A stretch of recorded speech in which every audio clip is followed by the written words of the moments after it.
May mga sandali sa buhay na pakaramdam mo ay nakatayo ka sa gitna ng 200. Sa likod mo ang nakarang ayaw mo nang balikan.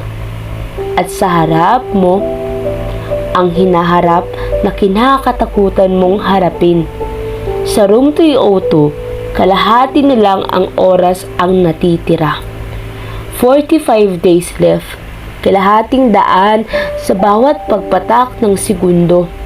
Hindi lang ang oras ang nababawasan, kundi pati ang pundasyon ng mundong ginawa ni Julia.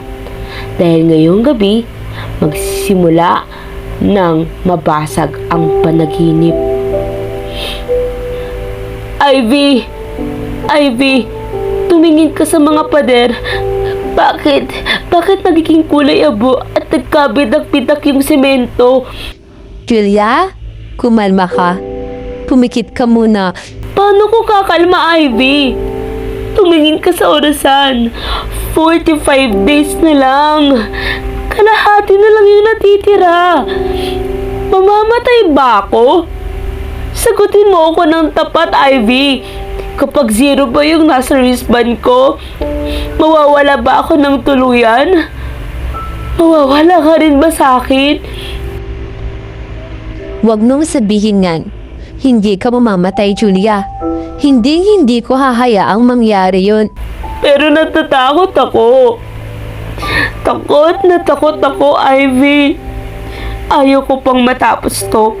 Ayaw kong magising kung ibig sabihin noon ay mawawala ka na naman sa buhay ko. Makinig ka sa akin, Julia. Kahit anong mangyari sa mundong to, kahit mabasag pa ang mga pader na to, hindi kita iiwan. Dito lang ako.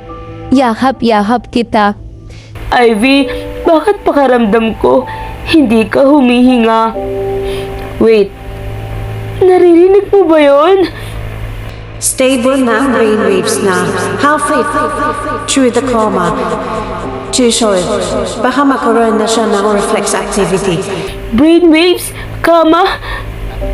Ivy, ano yung mga sinasabi ng boses sa ulirat ko? Anong ibig? Ang ibig sabihin lang yan, gumagana ang puso mo, Julia. Lumalaban ka sa totoong buhay. Kung ako lumalaban sa ospital sa totoong buhay, ikaw, Ivy, nasan ka sa totoong mundo habang narito ka kasama ko? 45 days left. Dumating na ang kalahating daan. Sa unang pagkakataon, naunawaan na ni Julia ang mundong kinalalagyan niya ay hindi lugar ng kamatayan, kundi ang huling silid sa pagitan ng paggising at paglimot. Pero habang lumalapit ang paggising ni Julia, mas lalong nagiging malinaw ang nakakatakot na katotohanan. Si Ivan na kanyang sandigan sa panaginip ay maaring hindi kasama sa kanyang paggising sa totoong mundo. Nakatapa si Julia na malaman na ang buong katotohanan sa likod ni Ivy.